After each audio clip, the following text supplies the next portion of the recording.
नमस्कार, जय हिंद मेरे प्यारे प्यारे बच्चों। कैसे हैं आप सब?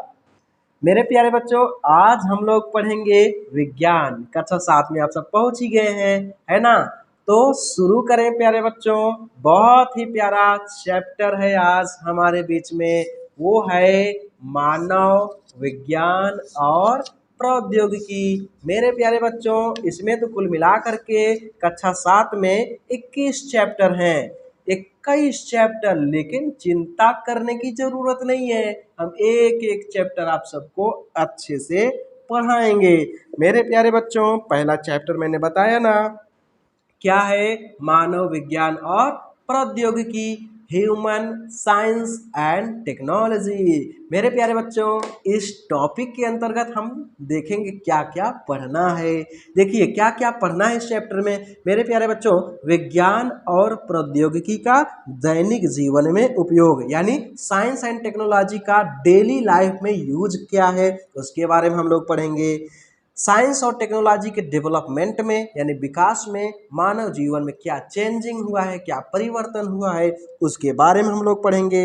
विज्ञान और प्रौद्योगिकी के विकास द्वारा विभिन्न क्षेत्रों में क्रांति किस प्रकार हुई, उसके बारे में पढ़ेंगे। तो प्यारे बच्चों, हम जानते हैं कि विज्ञान और प्रौद्योगिकी एक दूसरे पर क्या है, निर्भर है। तो हमारा जो समय है, इस समय किसका है? विज्ञान का समय है, विज्ञान का युग है। मेरे प्यारे बच्चों, अटल बिहारी वाजपेयी ने कहा था कि क्या कहा था? जय जवान जय किसान जय विज्ञान, है ना?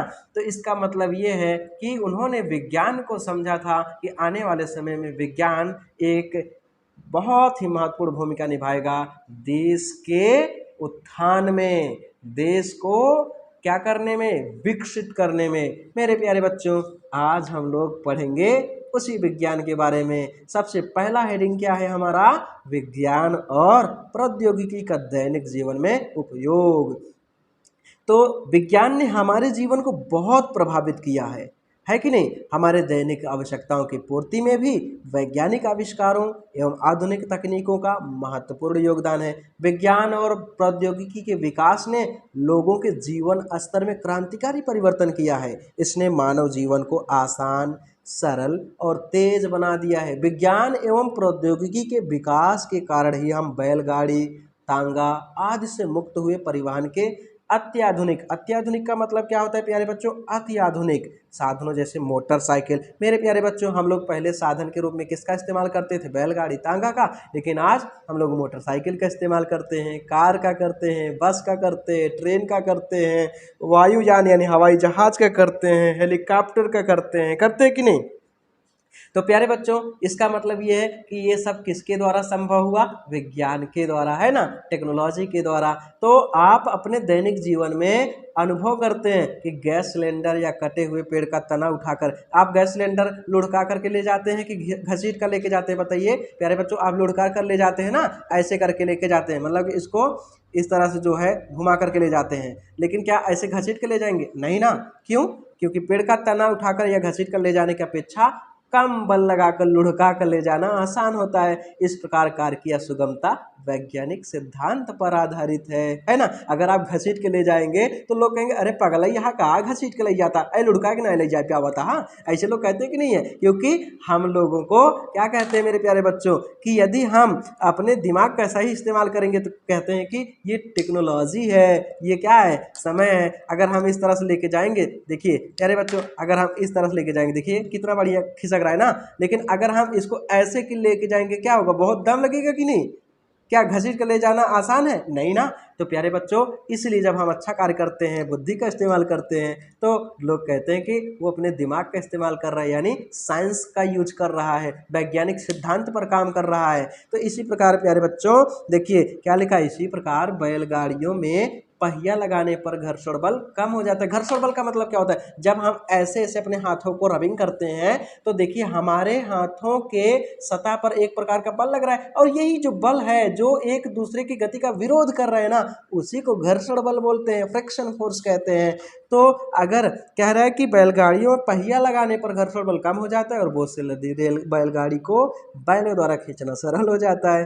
बैलगाड़ी द्वारा कम बल लगाकर कार्य को सुगम बनाना विज्ञान के सिद्धांत द्वारा ही संभव है। तो इस प्रकार यहाँ विज्ञान के नियम का उपयोग करके मनुष्य ने कार्य को सरल बनाने के लिए बैलगाड़ी, ट्रैक्टर, वायुयान, कार, ट्रक, बस आदि जैसे साधन विकसित कर लिया है। यही क्या है? टेक्नोलॉजी है, यही प्रौद्योगिकी है। तो प्रौद्योगिकी किसे कहेंगे?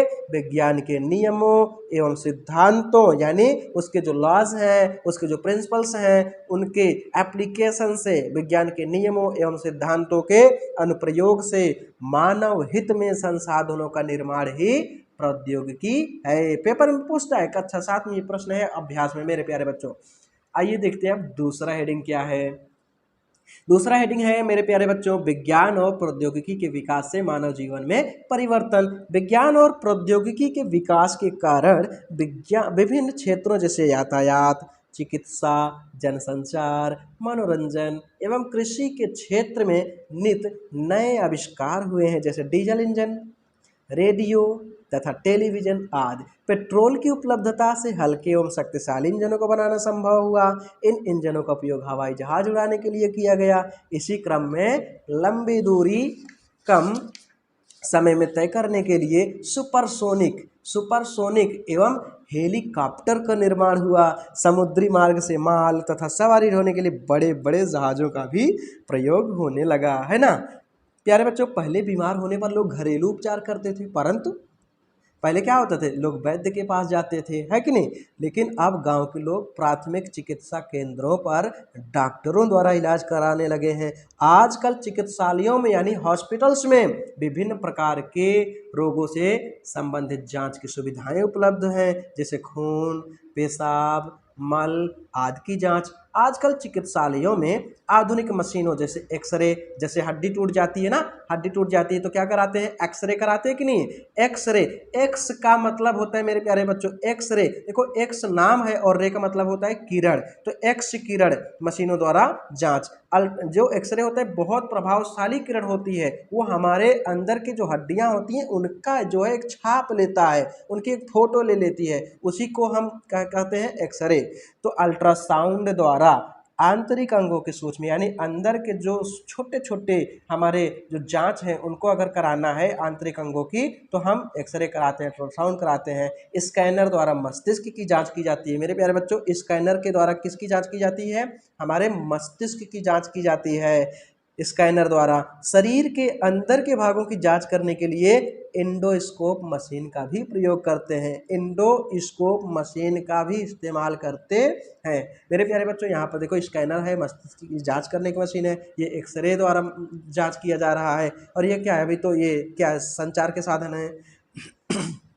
देखिए, पहले टेलीफोन की सुविधा नहीं थी, है ना। लोग एक दूसरे का हाल चाल जानने के लिए संदेशवाहक, मतलब कि किसी को संदेश भेजने के लिए कहा जाता था, पत्र भेजा जाता था, टेलीग्राम यानी चिट्ठी भेजी जाती थी। और कुछ ट्रेंड जो पिजन्स होते थे, प्रशिक्षित जो कबूतर होते थे, उनके द्वारा भी संदेश भेजते थे।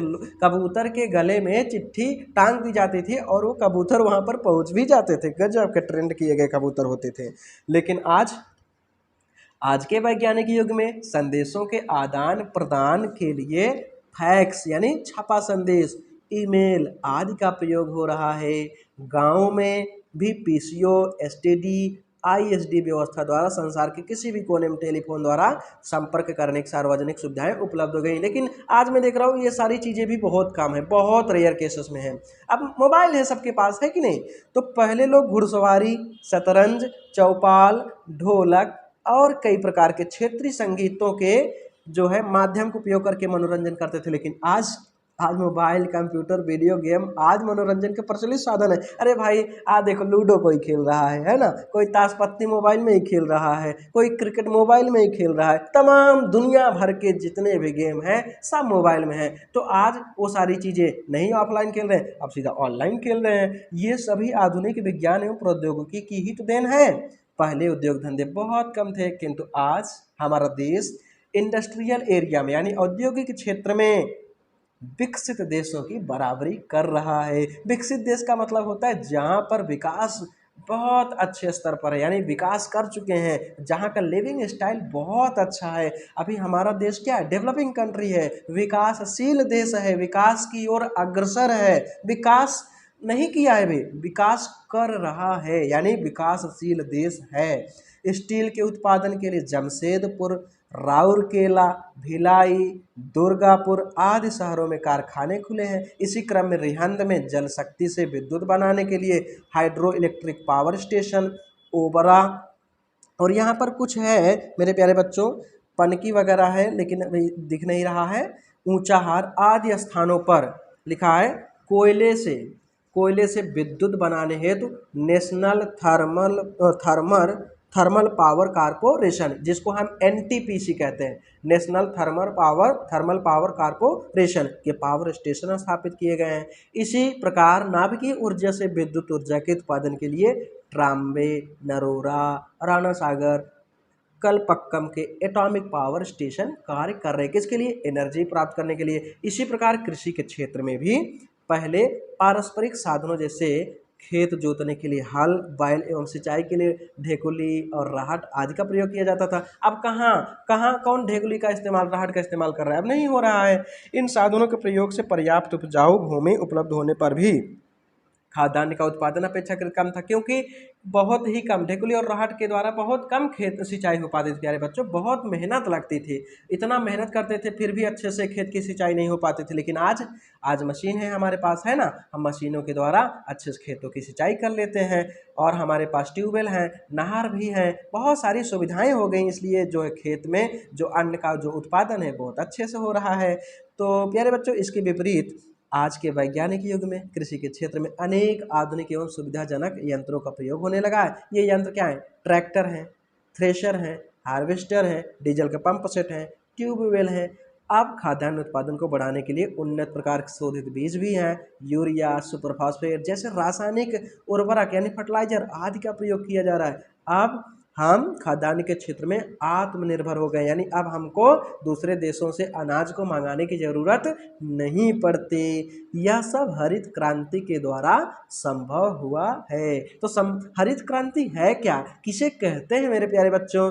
आधुनिक कृषि उपकरणों, उन्नतशील बीजों, उर्वरकों और पर्याप्त सिंचाई के साधनों द्वारा कृषि उपज में आशातीत वृद्धि को हरित क्रांति कहते हैं। यानी जो हमारी आशा थी उससे भी कहीं ज़्यादा जो है वृद्धि जो हुआ उसी को हम क्या कहते हैं? हरित क्रांति।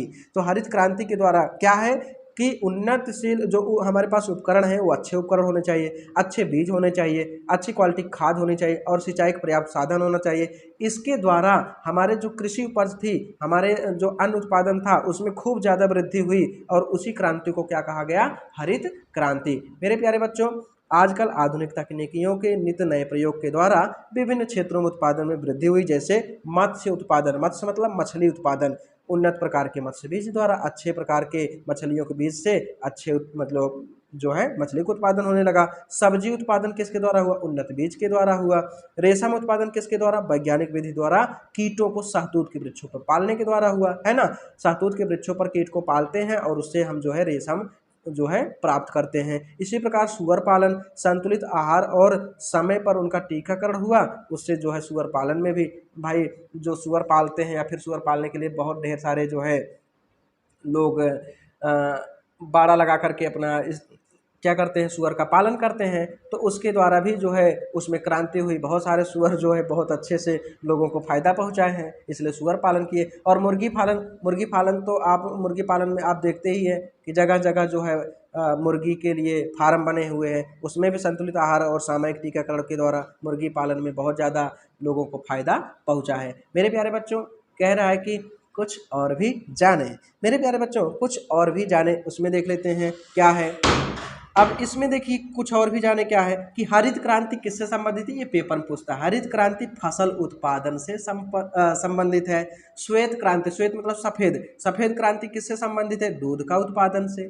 पीली क्रांति किससे संबंधित है? तिलहन से, यानी जो तेल वाली चीजें हैं। भूरी क्रांति खाद से संबंधित है, यानी उर्वरक उत्पादन से। नीली यानी मछली उत्पादन से संबंधित है। डॉक्टर वर्गीज कुरियन श्वेत क्रांति के जनक हैं। डॉक्टर वर्गीज कुरियन श्वेत क्रांति के जनक हैं। मेरे प्यारे बच्चों, अब आइए जरा देखते हैं, थोड़ा सा और है। ये क्या है कि विज्ञान ने प्रौद्योगिकी तथा प्रौद्योगिकी ने विज्ञान का विकास किया है। वास्तव में प्रौद्योगिकी तथा विज्ञान दोनों एक दूसरे पर आश्रित हैं यानी निर्भर हैं। प्रौद्योगिकी का विकास विज्ञान के नियम तथा सिद्धांतों के दैनिक जीवन में उपयोग से होता है। यही कारण है कि प्रौद्योगिकी को व्यवहारिक ज्ञान भी कहते हैं। इसी प्रकार विज्ञान का जितना अधिक विकास होता है उतना ही प्रौद्योगिकी विकसित होती है, यानी एक दूसरे पर ये सब निर्भर करते हैं। मेरे प्यारे बच्चों, इसमें थोड़ा सा और बचा है आज के हेडिंग में, बाकी हम कल पढ़ाएंगे। तो किसी भी नई प्रौद्योगिकी के उपयोग से मनुष्य की जीवनचर्या और कार्य कुशलता में सुधार होता है। शिक्षा के क्षेत्र में भी एनसीईआरटी द्वारा प्रस्तुत विज्ञान शिक्षा से संबंधित ज्ञान दर्शन कार्यक्रम टीवी पर दिखाया जाता है। यह दूरस्थ शिक्षा कार्यक्रम है ना। देश विदेश के प्रोफेसर और शिक्षकों द्वारा टीवी पर कार्यक्रम दिया जाता है, जिसे हम टीवी पर देखकर लाभ उठा सकते हैं। अब हमारे देश में इसके माध्यम से शिक्षा दिए जाने पर भी जोर दिया जा रहा है। मेरे प्यारे बच्चों, आज बस इतना ही। हम मिलेंगे एक और नए वीडियो में कल। तब तक के लिए बाय बाय, जय हिंद।